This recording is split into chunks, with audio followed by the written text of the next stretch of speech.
Greetings, geeks and geekorellas. It is me, I am back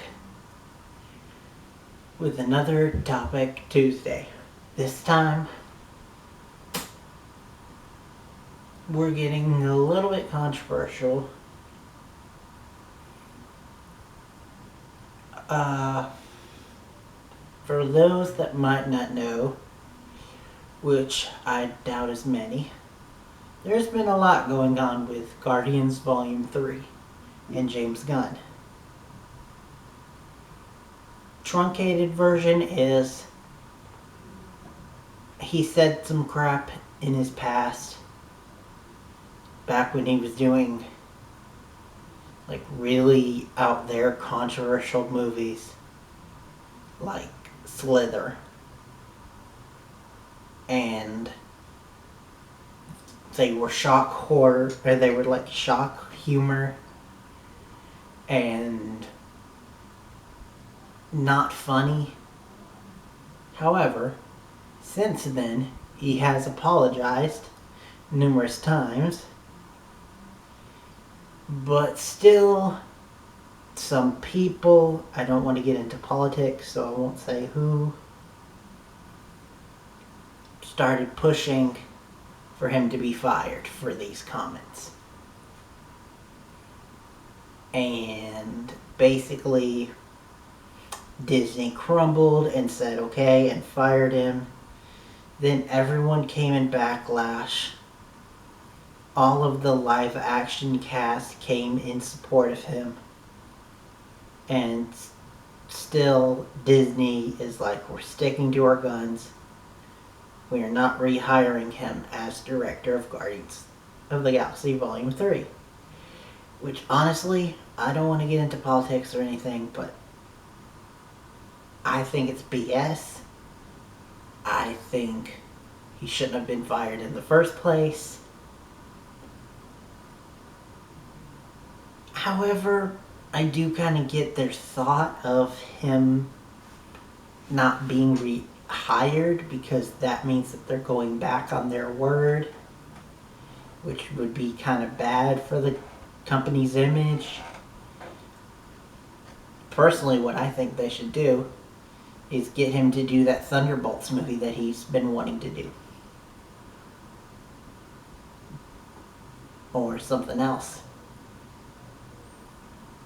But still, and he's got a horror movie going for Sony that's gonna be appearing soon.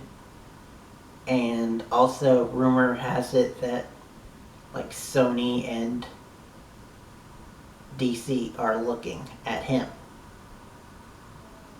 which I think is cool, and I want to see his career bloom and all that after all this, because I don't agree with what he said, but I do agree that he's apologized and that he feels bad about it and that that's not who he is now.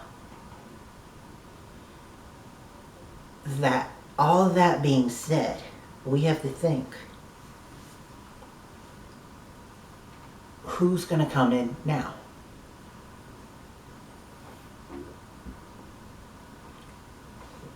To direct Volume 3. Gunn can't come back. They've already spent so much money into doing Volume 3. The way that they left Volume 2, and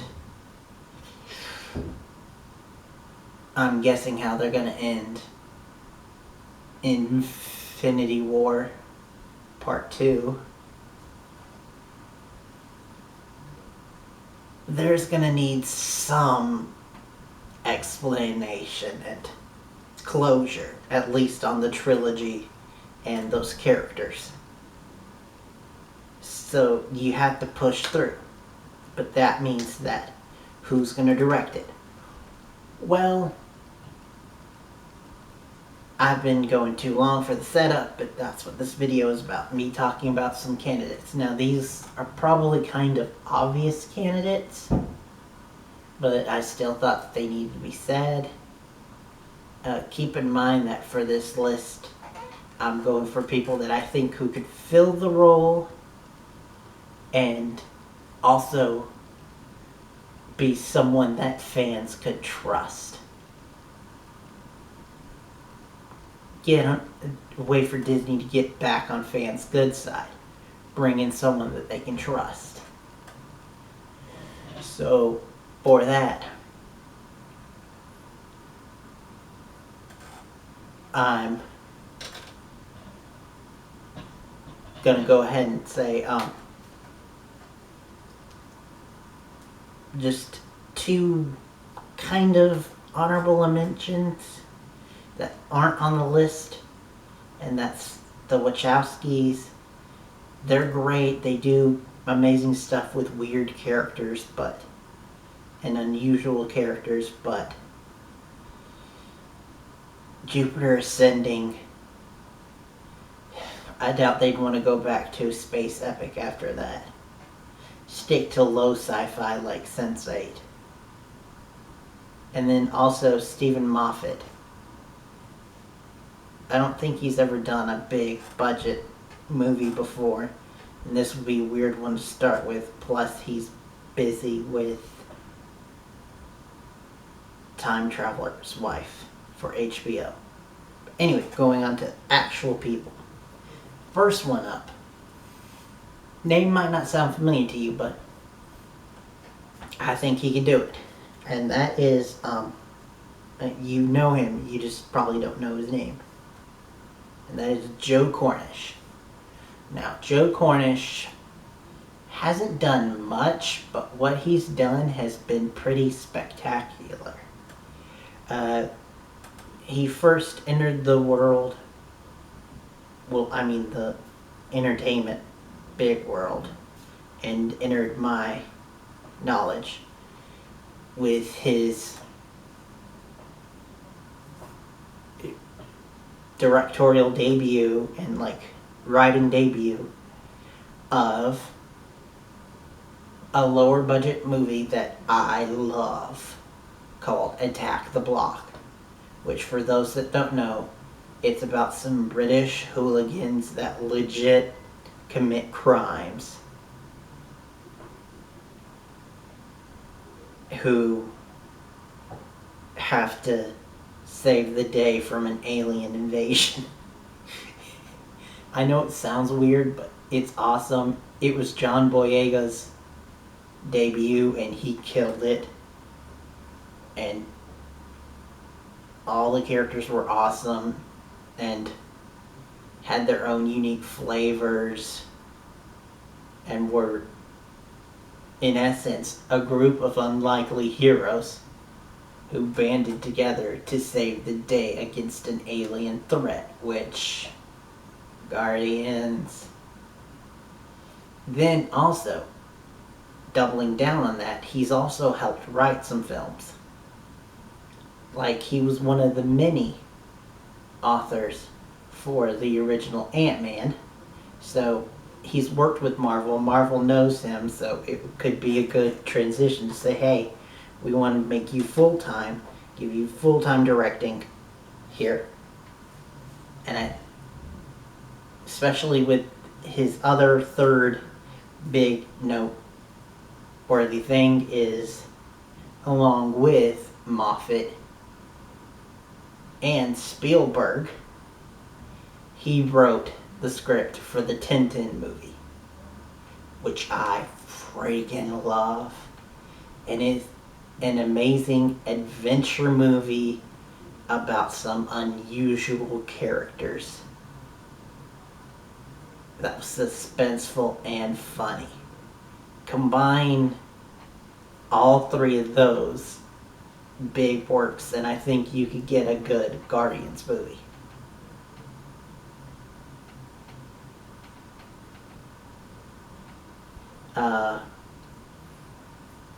And speaking of people who've worked with Marvel, what better way to make up in the public eye for firing someone to bring on someone they had to part ways with because of creative differences? Yep, that's right. Edgar Wright. He's the next one on the list. Which, by the way, this is not in any particular order, but it is a top 5 technically because there's a duo in here, but they're always direct together, so I'm saying it's top 5. They're not really in any order, except for the last one. The last one is the number 1, but also least likely. But anyway, back to Edgar Wright. I know thinking Edgar Wright, you're like,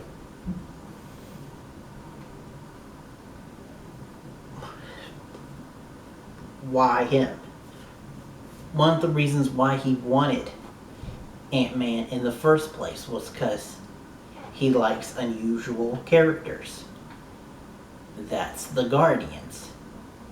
Plus, I have a feeling that no matter how things turn out with the Infinity War sequel, we're probably going to get some new Guardians to the team, and we're going to need someone who could equally handle weird characters and be able to pull off action and comedy together, which Edgar Wright is, and he's been proven to do it several times.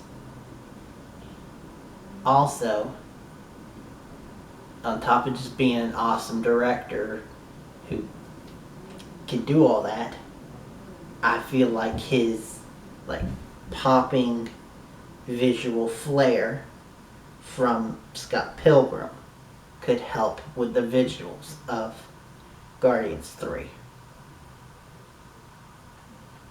And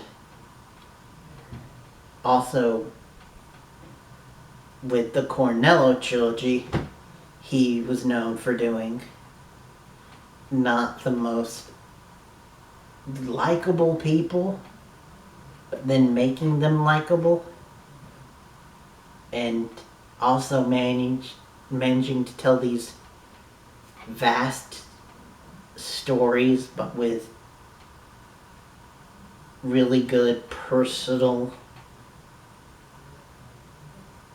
character arcs, which I think would be good for Guardians. And I know I've been going on long, so for these next two, I'll go quick. And first up is the duo. This one is kind of obvious, but go ahead and put it in there. Phil Lord and Chris Miller. I mean, the dudes almost did Han Solo. They are currently working on Edge of Spider-Verse, which, oh boy, that looks like it's going to be good, but crazy and weird and about a group of lesser known characters, and that seems like right up Guardians alley.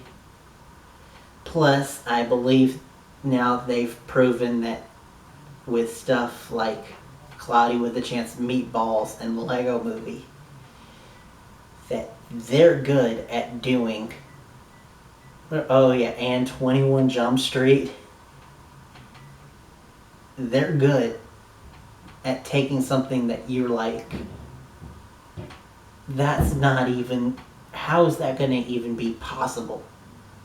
Yet they make it an amazing movie. So I think, how's it going to be possible to do a Guardians movie without James Gunn? Could be a good challenge for them to tackle next. And clearly from the fact that they were doing the Han movie, they know how to do space. And honestly, I think Guardians would be more of a good fit for them because they kind of need more comedic, bombastic characters. And it's not a prequel, so they can take the characters wherever they want within reason. Anyway, alright, next director. This one's going to be a surprise. She's the least known on this list, even more than Joe Cornish, I would think. And that is Lexi Alexander. For those that don't know, Lexi Alexander is this awesome female director. She's worked on several gritty action movies like Green Street Hooligans, and she's worked with Marvel because she did Punisher Warzone, which is criminally underrated in my personal opinion. And I feel like she needs another shot. And through her TV work, I think that she's proven that she can handle it. She did an awesome job when she went in to direct episodes of Supergirl, Arrow, Flash.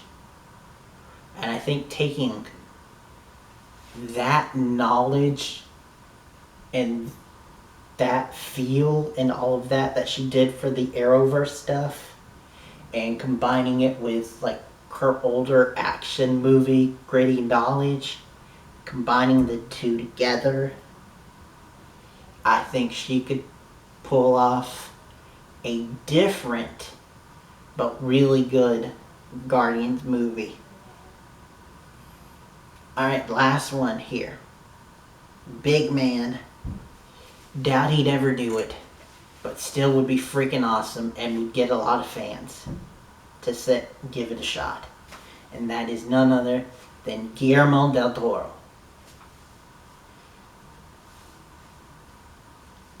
Need I say anymore? The man is amazing.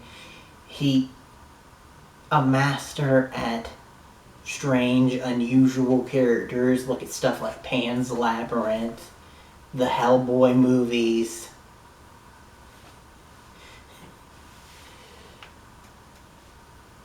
And then one might start to think that he really doesn't do too much sci-fi. Technically, superheroes are sci-fi, though Hellboy was kind of supernatural superhero. But then again, also look at the fact that he did Pacific Rim, and in my personal opinion, did an amazing job with that. And so, I think if you take Pacific Rim and mix it with the Hellboy movies, you could make, yet again like Lexi Alexander, a new, different Guardians movie that has its own feel and its own name, but would also fit in with the franchise. And given that this is freaking Guillermo del Toro, I don't think I need to go any further of explaining. I think he'd do awesome. I don't know if he'd sign up for it, but if he did, it would be a great day. And it would bring in a lot of fans saying, hey, you may have gotten rid of James Gunn, but you brought in this heavyweight. Gotta see how this is gonna go. Anyway, thank you for joining me. I realize that now this video is probably gonna be a little bit longer. Sorry about that. But thank you for watching. Stay tuned. Next up, I'm going to try. It's going to be a little hard given current living situations. Reasons why Winona Earp was late. That I might not be able to do it tonight, but I think I figured out a way. But anyway, point is, next up on my channel is going to be Castle Rock. And I'm loving that show. It's an intense horror show. I cannot wait to see what they do next. next episode looks like it's gonna be a doozy. But that's it for now. Thanks for watching. Till next time. And be